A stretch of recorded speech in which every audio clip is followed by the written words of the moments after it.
Hi John, thanks for talking to us. You spoke today about the story of Vivian Bullwinkel. Can you tell us a bit about her and how her story contributes to nursing? Sure.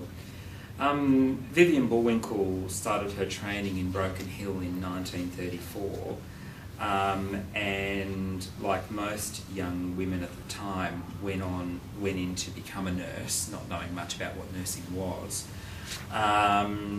Vivian then decided to move to Melbourne after the death of her father in 1939, and Prime Minister Gordon Menzies announced Australia was at war.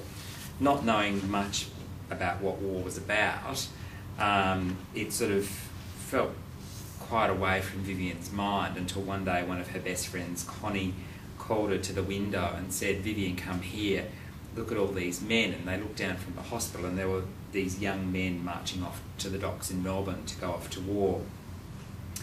And with great excitement, the both of them ran round the corner and enlisted straight away to become nurses. Vivian decided that, the government at the time announced that they would allow nurses to have £20 for clothing allowance. And not having any money, Vivian pleaded with the service officer supply department to issue her uniforms. And to her surprise, they agreed, and she paid them back when she got her allowance. The interesting thing for me is 69 years ago today, Vivian was deployed to the Indian Ocean, to Singapore on the hospital ship Wanganella. And Vivian believed that nurses were needed very much in the Middle East, and why were nurses going to Singapore not knowing much about what was happening in Asia. Until she got there and then suddenly realised that the war in the Pacific was quite heavy, and Vivian stayed in Singapore for some time before being ordered to evacuate Singapore, and joined a ship called the SS Werner Brooke when Singapore was evacuated. The remarkable thing of Vivian's life is on the 12th of February, or the 14th of February, the SS Werner Brooke was actually sunk by the Japanese. And of the 65 nurses that boarded the ship, only 24 survived. They survived by swimming to Banker Island, where they decided to surrender themselves as prisoners of war. At the time, the Japanese had a camp on the island and decided to separate the men and women. They took the men off along the headland at the end of the beach, away from the nurses, and shot them. They then returned to actually clean their weapons, line the nurses up against in waist-high water, and shoot them as well. Vivian was the sole survivor of that massacre where 22 nurses were shot. She survived by pretending to be dead in the water, and it wasn't until she actually floated back to the shore that she suddenly realised that she was alive, and very much alive.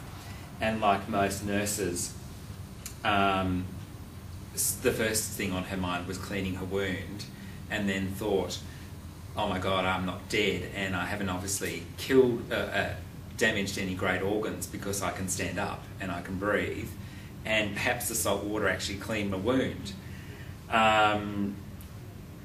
Vivian then went on to befriend a soldier that was hiding in the bushes, Pat Kemsley. They then decided, after Pat was in quite a bad way, and they decided to surrender themselves, and this time walk into a prisoner of war camp on Banker Island, and surrender themselves to the Japanese. Vivian stayed in the prisoner of war camp for 4 years before she returned to Australia. As a prisoner of war, she was moved 4 times. The second time to a camp where they actually established the White Coolie Lines, and people may know the book The White Coolie Lines, that went on to become the production movie Paradise Road with Glenn Close, which predicts a little bit of Vivian's life but not a lot. She then returned to Australia when peace was declared in the Pacific, to be the only survivor of the massacre at Reggie Beach, and was able to give an accurate detail of the sinking of the ship and then the massacre on the island. Vivian went on to become one of Australia's highest decorated nurses, receiving the Order of Australia Medal, the Royal Red Cross, and I think one of the only nurses to receive the Florence Nightingale Medal.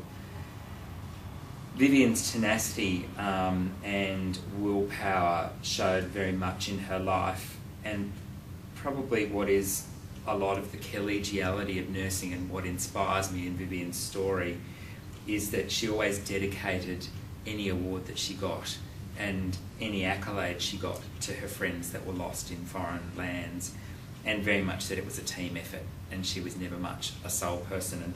And I was privileged enough to have lunch with Vivian at the dedication to the Australian Nurses Service Memorial in 1999. And Vivian, very much during the whole lunch, it was about, you know, the massacre and that sort of stuff, and Vivian was very much about, it's not me, it's the nurses I worked with. And I think that shows her willpower and her tenacity, and I'd like to think that that willpower and tenacity is inherent in nurses around Australia. And more so, this week of History Week is about faces in the street.